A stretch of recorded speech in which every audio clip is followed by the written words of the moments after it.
At any given moment there is an orthodoxy, a body of ideas which it is assumed that all right-thinking people will accept without question.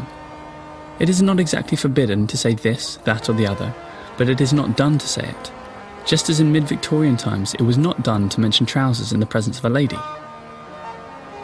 We are an animal of habit. We live, fight, we bleed and ultimately die for our habits, and those very habits shape the world around us and dictate how we might lead our lives. Before long, it soon becomes difficult to shift our behaviour from anything that we are not familiar with.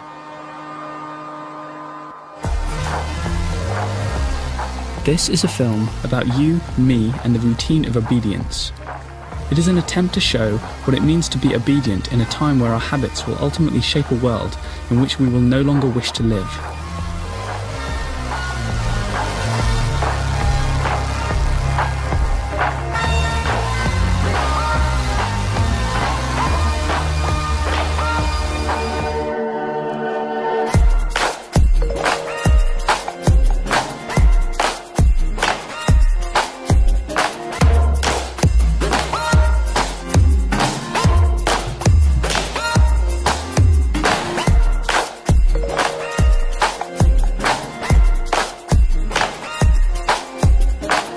The world as it is today is a place where companies have replaced countries. It is no longer the governments of countries that decide how things run and how people live. Instead, prime ministers have been replaced by directors, presidents with CEOs, parliaments with board members, and civil servants with business strategists. Dominant shareholders drive policies, not constituents. Former world leaders leave administrations to return to work for banks or giant investment firms, whilst we scout for the next generation of politicians from successful corporations, as if to imply that running a profitable company is like representing and deciding how people are to live their lives. It was not long ago that we saw big businessmen as people to be wary of, but somehow we have invited them to lead our countries. We unite behind brands, behind celebrities rather than behind nations. We have become more than nation states. We are corporation states. But how did this happen? At what point did business replace government? Unregulated capitalism had proved itself to be deeply flawed in the Great Depression. So why is it everywhere today?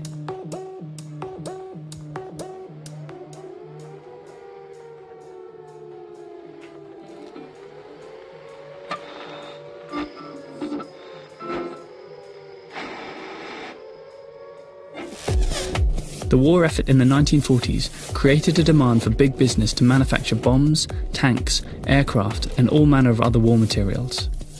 Many companies adjusted their assembly lines to suit the needs of war. It was highly profitable.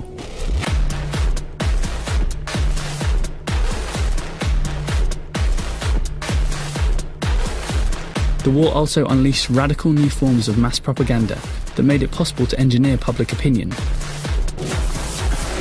There were revolutions in radio, cinema, photography, cheap mass publications and graphic art. This new propaganda exploited recent understandings of mass psychology and its pioneers like Sigmund Freud. Their works became the basis of communication and how individuals would interact with each other. War propaganda was churned out to rally people against a cause, to unite a country and get citizens behind the war effort. As the war persisted, corporate profits boosted the US economy, and people began to readdress their criticism of the capitalist system. But the war also destroyed long-held values and self-perceptions that had once characterized contemporary life. It replaced them with fear, distrust, and the hedonism of the consumer society. Before the 1940s, there existed many mass movements enraged by the abuses of business. But this new propaganda drove any and all competing ideas and values underground. It vilified all who did not speak in the language of business and state. War propaganda not only bolstered support of the war, but also discredited dissidents and reformers as traitors. This rise of mass propaganda effectively killed populism. It began the death of the traditionally liberal forces that could offer a resistance to the capitalist machine.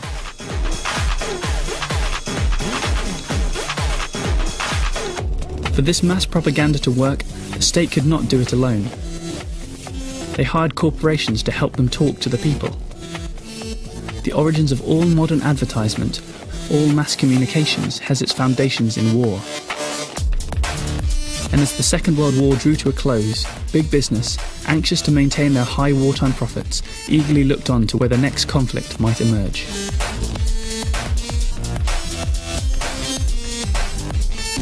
To ensure financial security during the Cold War, giant US corporations began to split their manufacturing lines throughout the US to provide as many jobs in as many states as possible. In this way, they had a powerful influence over the government. No member of Congress would risk action against a corporation that provides a high number of jobs to people in their constituency for fear of a voter backlash. So these businesses could essentially control the way in which Congress would make decisions and choose how policy would be made to favour a corporate profit.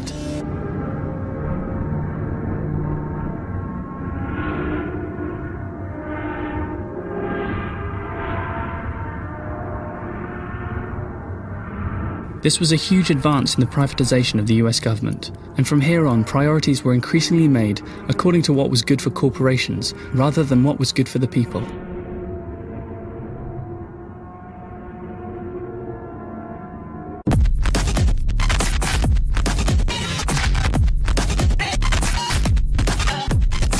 Government media began to be replaced with corporate media. The quaint literary serials, local reports, town debates and other forms of popular expression vanished from newspapers. It was replaced by celebrity gossip, the new angry rhetoric of the Cold War, and nationally syndicated columns. Papers became commercialized and centralized.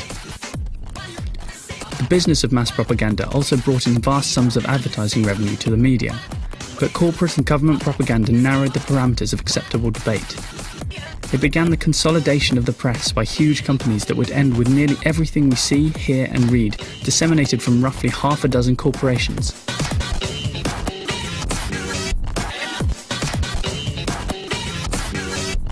And for all of Rupert Murdoch's talk of ending the reign of the elites, he presided over the rise of media monopolization. It turned the news into the elite's echo chamber.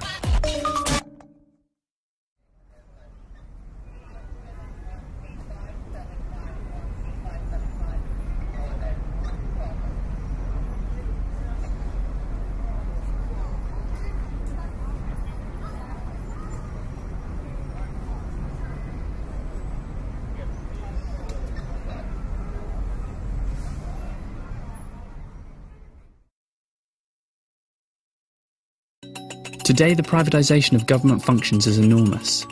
In the United States, there are 18 military and civilian intelligence agencies, and 70% of their combined budget is outsourced to corporations. The Pentagon has privatized 69% of its workforce. The Afghanistan war effort is almost wholly privatized. Businesses now run wars and play more part in international conflicts than any state does. Corporations have 35,000 lobbyists in Washington and thousands more in state capitals that dole out corporate money to shape and write legislation. They use committees to solicit employees and shareholders for huge donations in order to fund business-friendly politicians. It is now a global practice, from the Politburo of China to the British Parliament. Labour leaders make lavish salaries and are considered junior partners within corporate capitalism, as long as they do not speak in the language of class struggle. Politicians, like generals, are loyal to the demands of the corporate state in power. They retire to become millionaires as lobbyists or company managers. Artists who use their talents to foster the myths and illusions that bombard our society live comfortably in the Hollywood Hills. Journalists who prize access to the powerful more than they prize the truth report lies and propaganda to propel us into wars around the world. Education has experienced a similar corporate takeover. Suffering from cuts in government funding, these institutions have transformed themselves into vocational schools. They have become breeding grounds for system managers trained to serve the corporate state. Many of these universities have swelled the budgets of their departments with millions in corporate money. University deans, paid enormous salaries as if they were heads of investment banks, are judged almost solely on their ability to raise money. The arts, just as hungry as the media for corporate money and sponsorship, refuse to address the social and economic disparities that create suffering for tens of millions of citizens. Commercial artists peddle mythical narratives once propagated by corporations, self-help gurus, Oprah Winfrey and the Christian right, that if we dig deep enough within ourselves, focus on happiness, find our inner strength or believe in miracles, we can have everything we desire. We inhabit a system of inverted totalitarianism, the political coming of age of corporate power and the political demobilization of the citizen. Inverted totalitarianism differs from classical forms of totalitarianism, which revolve around a demagogue or charismatic leader. It finds its expression in the anonymity of the corporate state. The corporate forces behind inverted totalitarianism do not replace decaying structures with new revolutionary ones. They do not import new symbols or iconography as classic totalitarianism movements do. They do not offer a radical alternative. Corporate power claims to honour electoral politics, freedom and constitutions, but these corporate forces corrupt and manipulate power as to make democracy impossible. We have yet to fully grasp that corporations are not concerned with the common good. They exploit, pollute, impoverish, repress, kill and lie to make money. They throw poor families out of homes, let the uninsured die, wage useless wars to make profits, poison and pollute the ecosystem, slash social assistance programs, gut public education, trash the global economy, plunder the government treasuries and crush all popular movements that seek justice for working men and women. They worship money and power.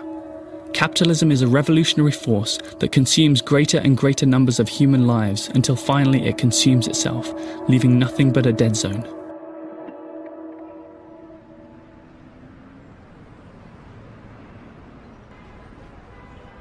Corporations have seized power from the hands of the citizens, that the constitutions and all guarantees of personal liberty have become irrelevant, and that the phrase consent of the governed is meaningless. We experience nothing more than hollow acts of political theatre, all happening under the guise that democratic debate continue to exist, when in fact they do not. This is the world as it is. It is global and it is what we obey.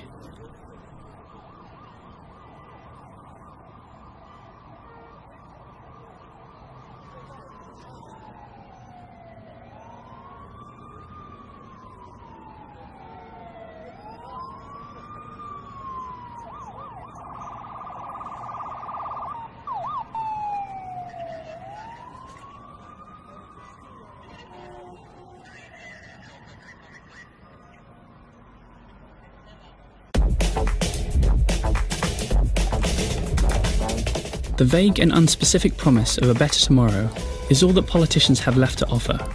It is only with this system of unfettered capitalism that they promise us the brighter future that awaits us, our brave new world. This is the future of the current system. This is the future of obedience.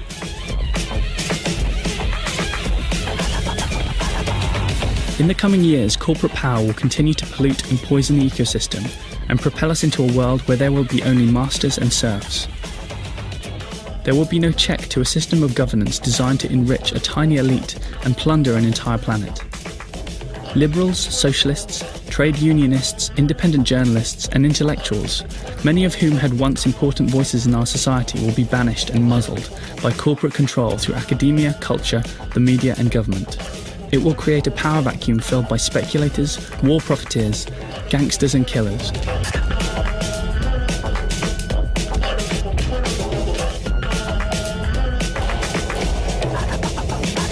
The patriotic citizen, plagued by fear of job losses and possible terrorist attacks, will give their support to widespread surveillance and the militarized state.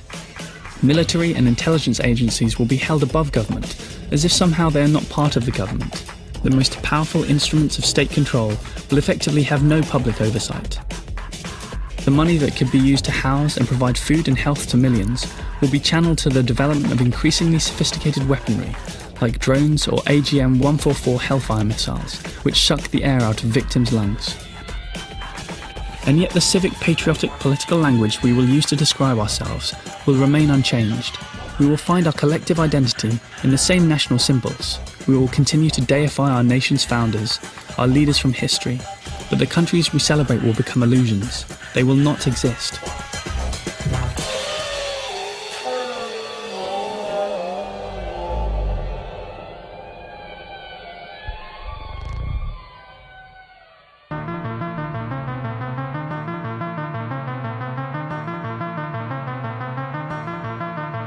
At first, people will indulge in the habit of intellectual avoidance. You will not want to appear to be political. You will be afraid of seeming controversial. You will want to keep a reputation for being balanced, objective and moderate. Your hope is to be asked back, to consult, to be on a board or prestigious committee, and so to remain within the responsible mainstream. You will be employed. The mass propaganda used by the power elite will employ the talents of many people, and the work of justifying corporate power will continue to be carried out by an educated elite drawn from liberal thinkers. It is these people who will continue to create the jingles, advertising, brands and mass-produced entertainment that keeps us trapped in a cultural and political illusion. The corporate salaries that these individuals earn will sap their moral and intellectual independence. It is one of the ironies of corporate control that the corporate state needs the abilities of intellectuals to maintain power. Yet outside of this role, it will continue its refusal to permit intellectuals to think or function independently. Hollywood, the news industry and television will increasingly become instruments of inverted totalitarianism. They will saturate the airwaves with manufactured controversy, whether it is a political sex scandal, or the dispute between talk show hosts, or the extramarital affairs of celebrities. We will confuse knowledge with our potted responses to these non-events. Those who continue to resist will become members of the underclass.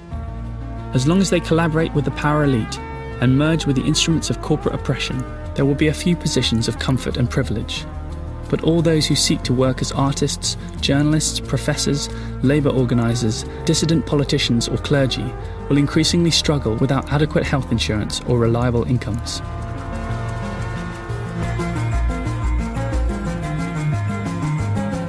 Newspapers and print culture will disappear completely, supplanted by the blogosphere, the social media universe, and interactive television.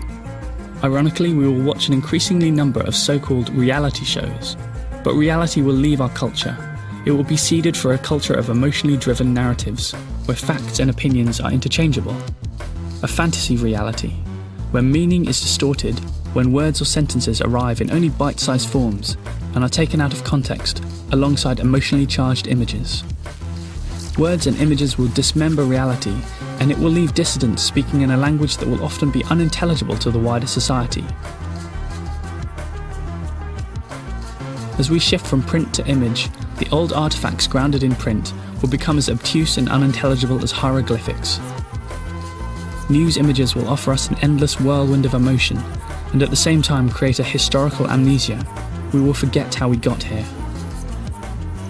A populace entranced by these fragments, pictures, videos and spectacles, a populace that can no longer find the words to articulate what is happening to it, is cut off from rational discourse. We will express our reality through the use of selected and isolated facts, half-truths or lies that do not make sense. Illusion will become true.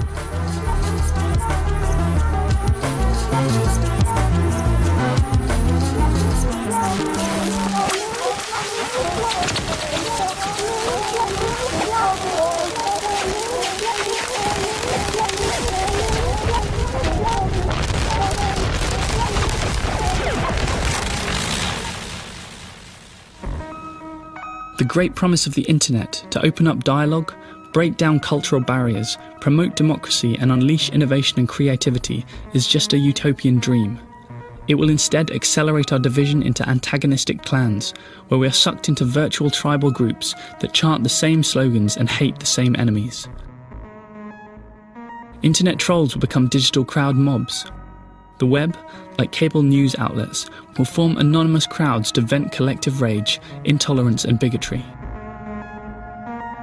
Utopian promoters of the internet will insist that the hive mind, a vast virtual collective, will propel us towards a brave new world, but this simply is not true.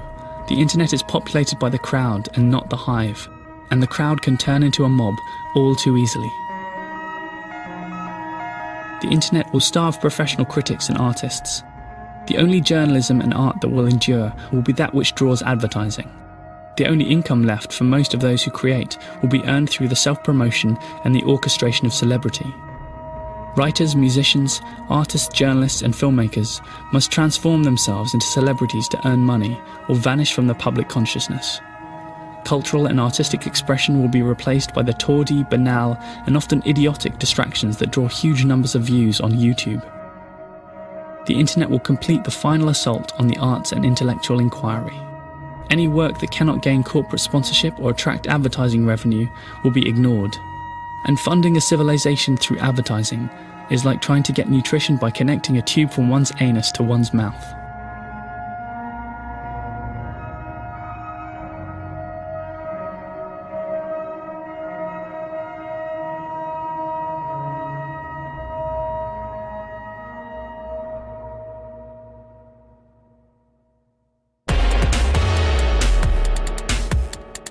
Ordinary citizens will increasingly suffer, and people will get scared.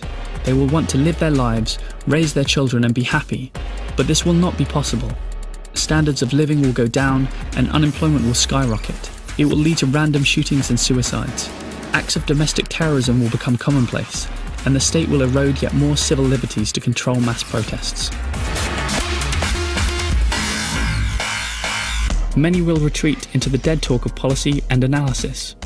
Or worse, the far right, the BNP, the EDL, the Tea Party protesters, the myopic supporters of Sarah Palin, the veterans signing up for Oath Keepers, and the myriad groups of armed patriots will bring into their ranks legions of dispossessed workers, angry libertarians, and many others who until now were never politically active.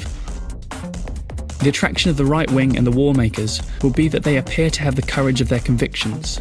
And it will not be right-wing parties that gain support, but far right-wingers who will sweep the polls.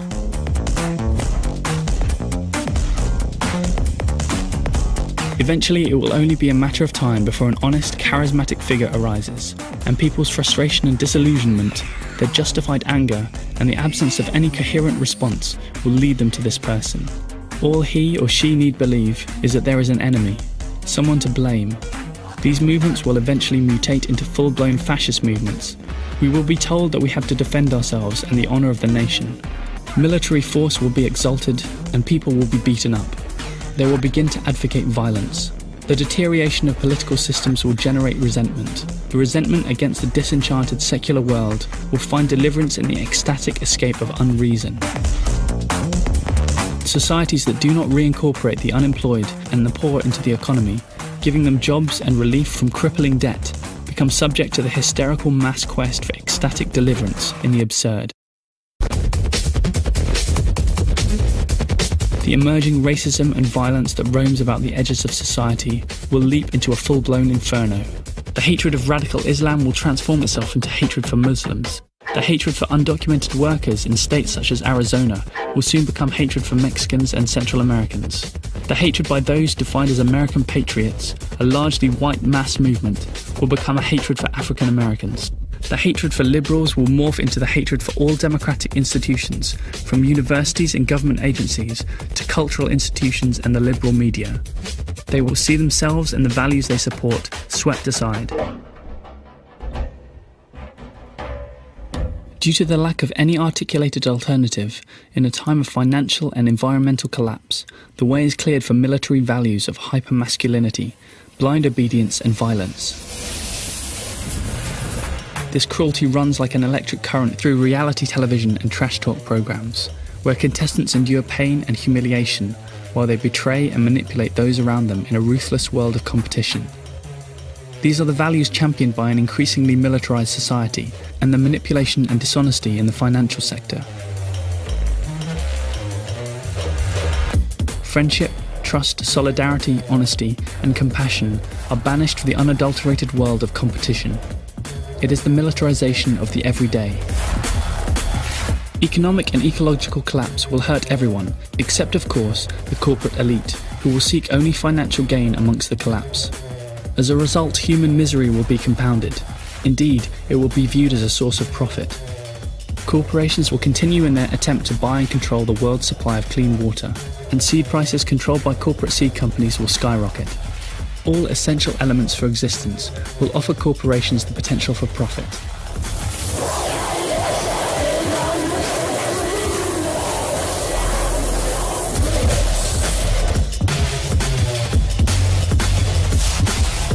And the demand for capitalist expansion, in a time of growing scarcity and environmental collapse, means that we will endure harsher forms of abuse and repression.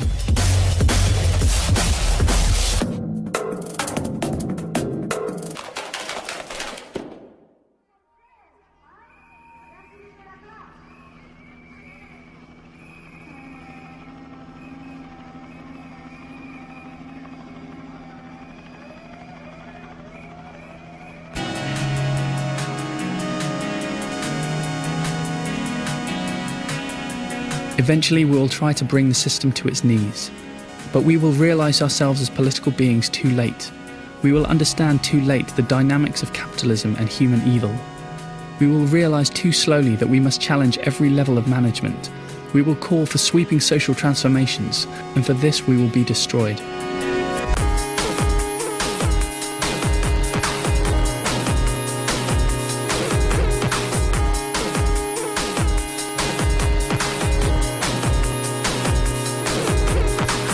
As communities fragment under the weight of internal chaos and increasingly dramatic changes caused by global warming and economic despair, they will face a difficult choice.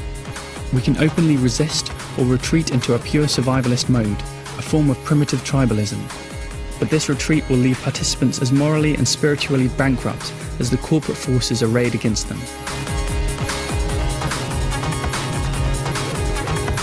And the elites that successfully convinced us that we no longer possess the capacity to understand the truth or to fight back against the chaos caused by economic and environmental catastrophe will use their resources to create privileged little islands where they will have access to the security and goods denied to the rest of us. The masses may periodically strike out with blind fury against increased state repression, widespread poverty, and food shortages, but they will lack the ability and self-confidence to challenge in big and small ways the structures of control. The fantasy of a widespread popular revolt is just that, a fantasy.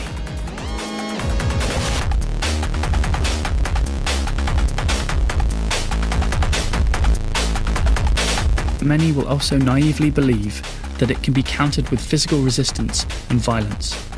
But violence has inherent problems. Those who prove themselves most adept at defending societies under siege come from the criminal class. Violence is a drug. Those most addicted to violence are those who have the access to weapons and a hunger for force. And killers rise to the surface of all armed movements, even those that could be defined as just, and contaminate them with the intoxicating and seductive power that comes with the capacity to kill and destroy. You pit monster against monster, and the sensitive, the humane, and the gentle, those with a propensity to nurture and protect life, are pushed aside and often murdered. It is a romantic vision of war and violence that is put forth by mainstream culture. Those who resist with force cannot hope to defeat the corporate state. They will not keep alive the cultural values that must be sustained if we are to have a future worth living. Armed resistant movements are always mutations of the violence that spawned them. Sometimes it is, of course, unavoidable, but violent response to repression, whether it achieves its goals or not, is counterproductive. Violence must be avoided, although finally not at the expense of our own survival.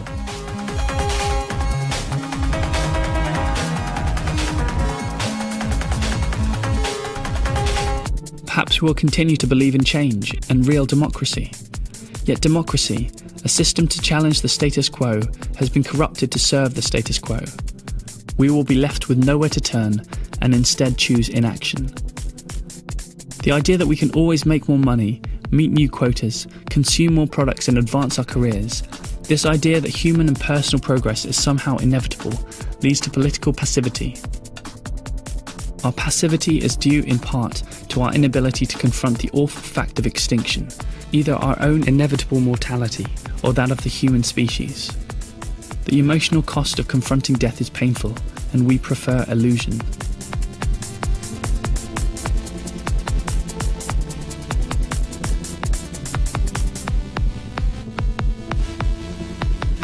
The election and re-election of Obama was one more triumph of illusion over substance. It was skillful manipulation and betrayal of the public by the corporate power elite. We mistook style and ethnicity for progressive politics and genuine change. The goal of a branded Obama, as with all brands, was to make passive consumers mistake a brand for an experience. And this is why Obama was named Advertising Age's Marketeer of the Year for 2008. Passivity permits societies to transfer their emotional allegiance to the absurd and ignore real problems. It exacerbates despair. It keeps us in a state of mass self-delusion. Once we are drawn into this form of magical thinking, the structure and goals of the corporate state are not questioned. This magical thinking, coupled with its bizarre ideology of limitless progress, holds out the promise of an impossible, unachievable happiness. It has turned whole nations into self-consuming machines of death.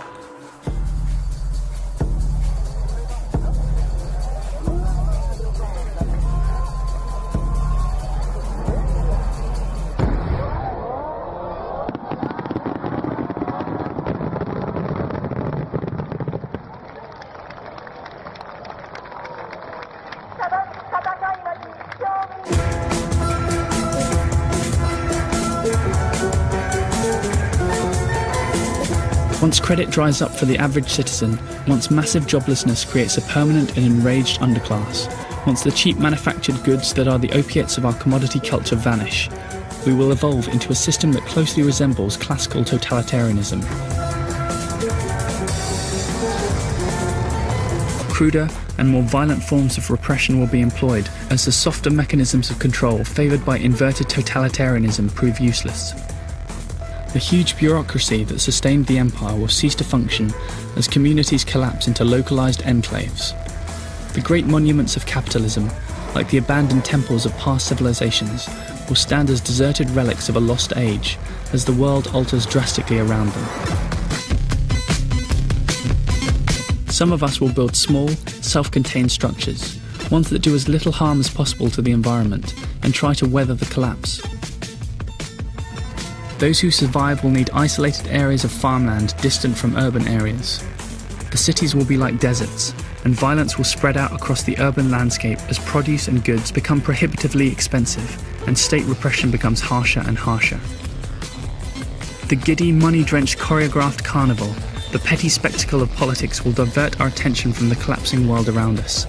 The glitz and propaganda, the ridiculous obsessions imparted by our electronic hallucinations, and the spectacles that pass for political participation will mask the deadly ecological assault by the corporate state. We will convince ourselves that global warming never existed, or we will concede that it exists but insist we can adapt. Both responses will satisfy our mania for eternal optimism and our huge reckless pursuit of personal comfort. And all around us the natural world will change.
High in the Arctic, the summer sea ice will disappear.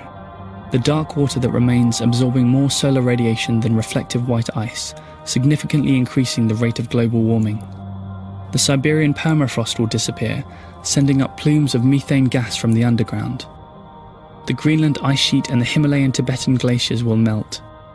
All remaining nations and corporations will make a rush for the polar regions. Huge fishing trawlers will rip up the seafloor and kill corals, bryozoans, tube worms and other species that nurture new schools of fish. They will leave behind barren underwater wastelands of mud and debris. Forests will be cut down incessantly for fuel and commodity. Water will become contaminated. Air will become saturated with carbon emissions. Soil will be depleted. Acidity levels in the oceans will skyrocket. Atmospheric temperatures will soar. We will push the other animals we share this planet with towards extinction. The Earth will become ecologically impoverished. And someone, somewhere, will make obscene sums of money from it.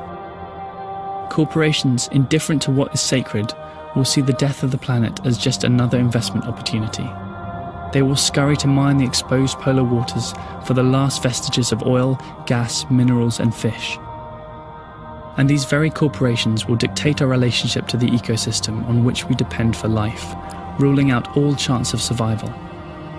The final phase of 5,000 years of settled human activity ends with collective insanity.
One of the only coherent philosophical positions is revolt.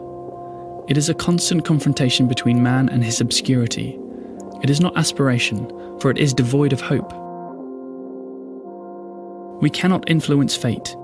We will all die and our individual beings will be obliterated. But we have a choice in how we live.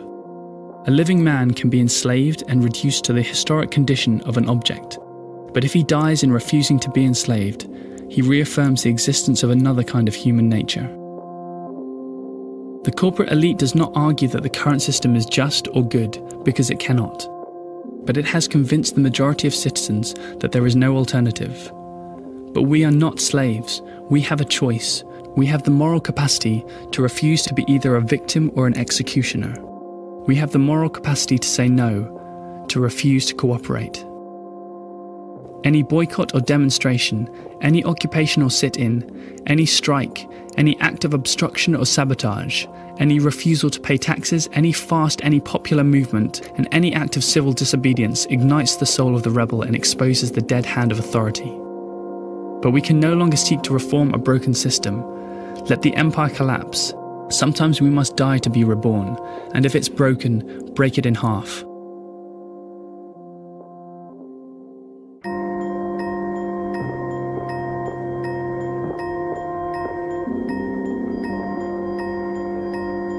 We can march in Copenhagen, we can join the International Day of Climate Action and its worldwide climate protests. We can compost in our backyards and hang our laundry out to dry. We can write letters to our elected officials. We can vote for Obama and chant, yes we can.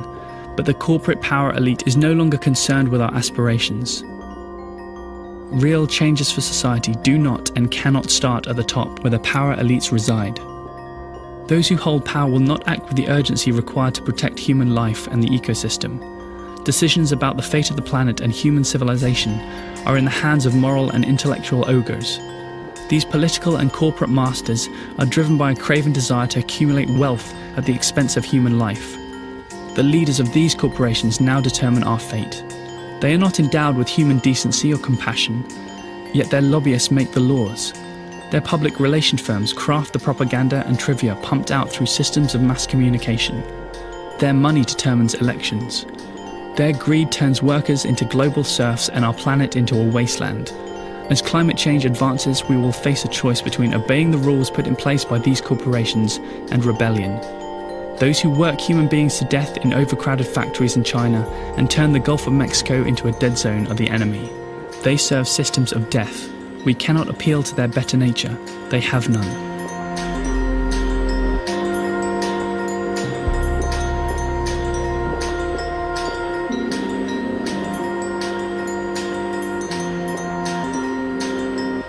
We will either defy the corporate elite, which will mean civil disobedience, a rejection of traditional politics for a new radicalism, and the systematic breaking of laws, or see ourselves consumed.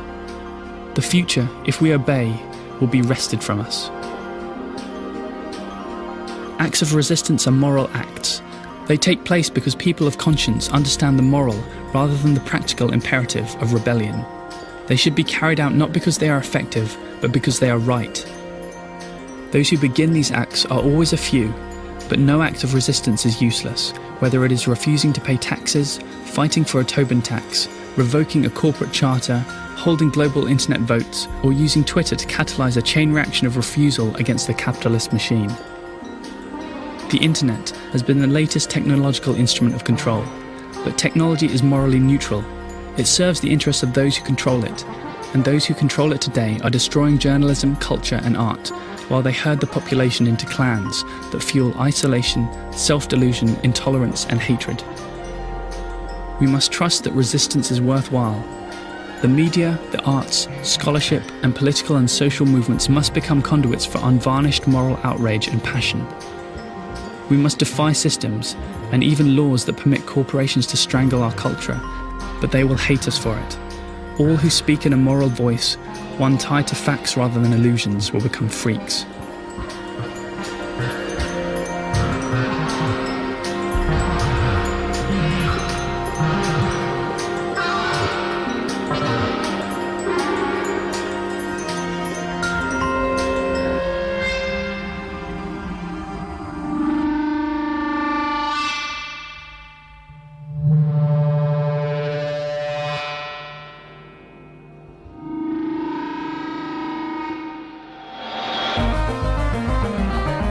Culture, once it no longer values truth and beauty, condemns its most creative and moral people to poverty and obscurity. And this is our destiny. The corporate elite will label us the enemy. They will condemn the rebel as impractical. They will dismiss the stance as counterproductive. They will chastise the rebel for being angry. They will use the hypocritical language of compromise, generosity and understanding to argue that we must accept and work with the current systems of power. But the rebel is not concerned with self-promotion or public opinion. The rebel knows that, as Augustine wrote, hope has two beautiful daughters, anger and courage. Anger at the way things are and the courage to change them.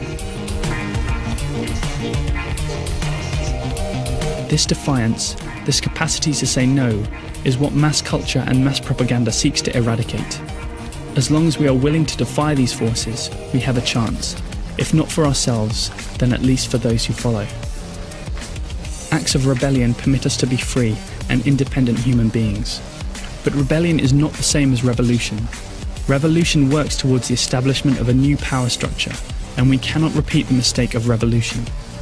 Rebellion is about perpetual revolt and permanent alienation from power, and it is only in a state of rebellion that we can hold fast to moral imperatives that prevent a descent into tyranny.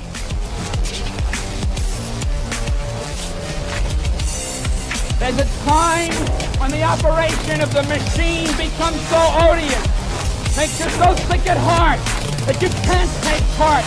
You can't even passively take part. And you've got to put your bodies upon the gears and upon the wheels, upon the levers, upon all the apparatus, and you've got to make it stop. And you've got to indicate to the people who run it, to the people who own it, that unless you're free, the machine will be prevented from working at all.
Hope is a word that is applicable only to those who grasp reality, however bleak, and do something meaningful to fight back, which does not include the farce of elections and the involvement in mainstream political parties.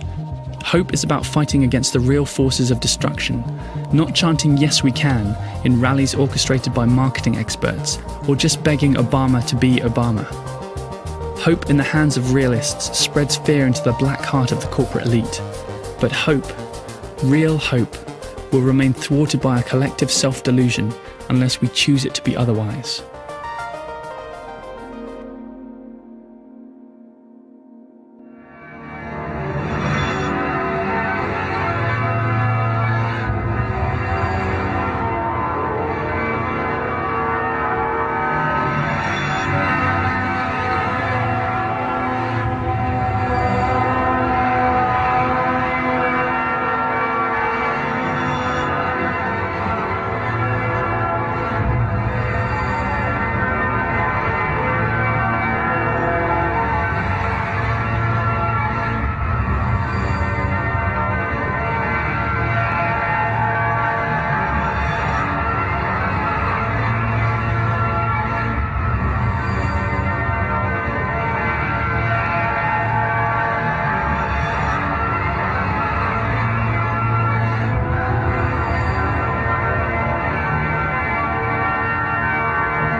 We will either obey or rebel.